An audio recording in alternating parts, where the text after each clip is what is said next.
It's me, Josh Williams from Heatherslade Farm. Today is a tour of our farm. This is our new sheepdog Bella, and congratulations if you got her name. First of all, this is the farmhouse. It dates back to the 17th century and has been my family for 6 generations. This is the old cow shed that was built by my great-grandfather in 1867. So I'm glad to be here with my 2 grandsons, which now would be the 6th generation on this farm. This is where we keep the tractor and the animal feed also. Next in our tour, we'll be going down to the lower fields. This is the lane and our passage in and out of the farm. This is the way down to the brow. You just walk down and you're hit by the view. Wait until you see it, you'll love it.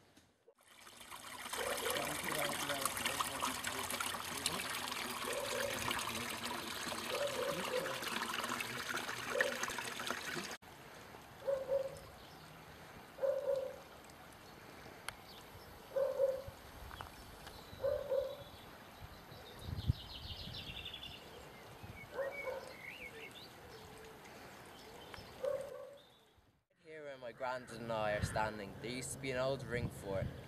My granddad will now tell you a bit about it. Well, the old ring forts were built to protect livestock and the animals' food from the invader, and this is why they raised them up so high, so that the enemies couldn't get to them.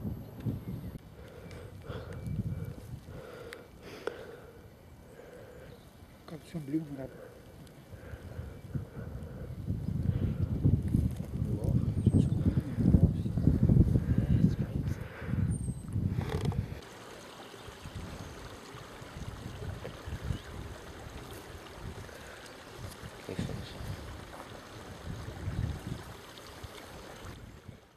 Now before, I had said a few films were made on our farm, and we're preparing for one at the moment. 2 weeks ago we built this fence to keep the animals out, because there's going to be a flower garden over here and there's going to be another one just over there, and they're coming in June to film that, I think. So if it's any good, you'll see me in it. That's nice where the horses now, isn't it? Okay, wait for a sec. Almost done. This field is called the White Stubble. In it stands the famous fairy tree. The fairy tree got its name from an old story. The fairy tree has been in many films, and it's been in the most recent Pat the Baker ad. So yeah, right here under the fairy tree there was an ancient burial. We're not quite sure who was buried here, or from what age period it's from, but we do know that it was used for burial.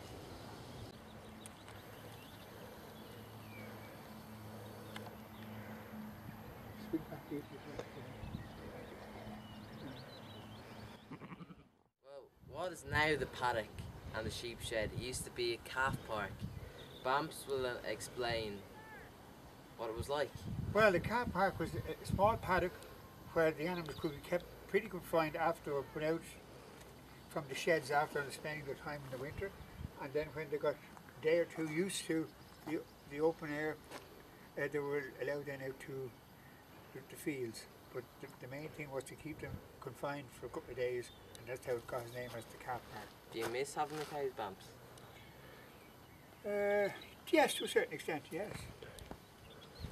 So it's a lot busier farm back then. Oh, it was. I was a lot younger. It made a hell of a difference.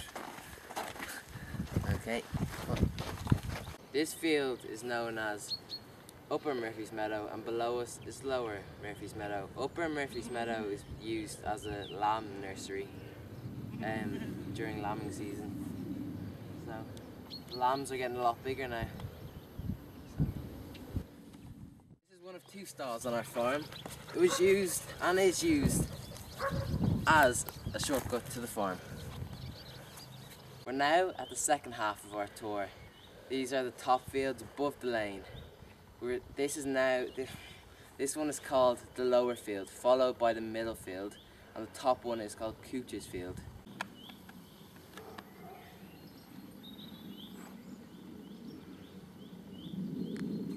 We're now in the middle field. Top field is up there, which leads to the mountain. Now, my granddad told me a story today about how the fields and why the fields have all their names. Now, he was saying, if you had John and John's sheep were up the field, and I went up and saw John's field John's sheep all the way over the mountain, it'd be easier to say they're up at White Rock, they're up at Lucy's Point, instead of saying they're up the mountain, because there's acres and acres up the mountain and you'd be searching for hours for a sheep. But if you have the name and you tell them where it is, it's a lot easier to find them. That's just why.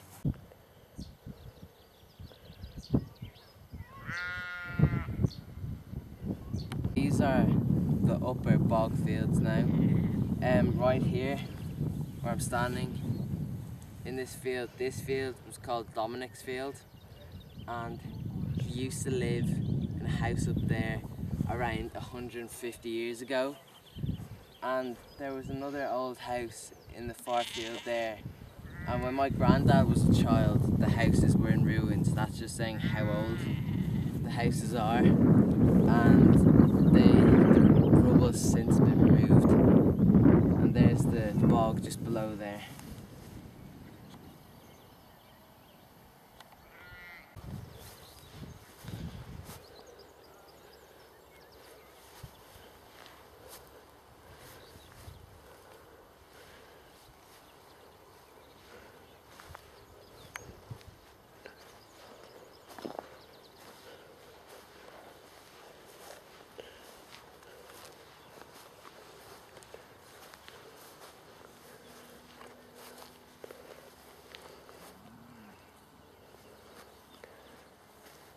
Probably not.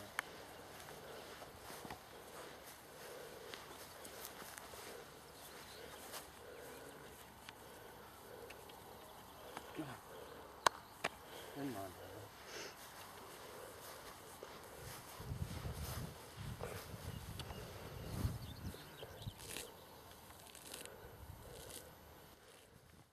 Right, this is Heather, one of our oldest mares, and she was named after the farm. We've met her in our previous horse video. Now, just how you feed horses, hand flat, and stick your hand out so they can get the grass. Now, Heather is being particularly fussy at the moment. You don't want the grass, do you? Eat the grass. Lovely horse, aren't you? You're a great horse.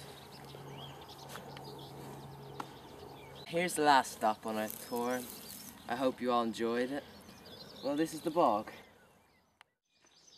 Well, that's the end of our tour. I hope you all enjoyed yourselves. It's back to the farmhouse now for a nice cup of tea and some biscuits. Now, if you missed yesterday's episode, it's just there. And if you have any questions or anything about the farm or the animals, just ask. That's all for today's episode at Heatherslade Farm. From me, Josh Williams. Goodbye.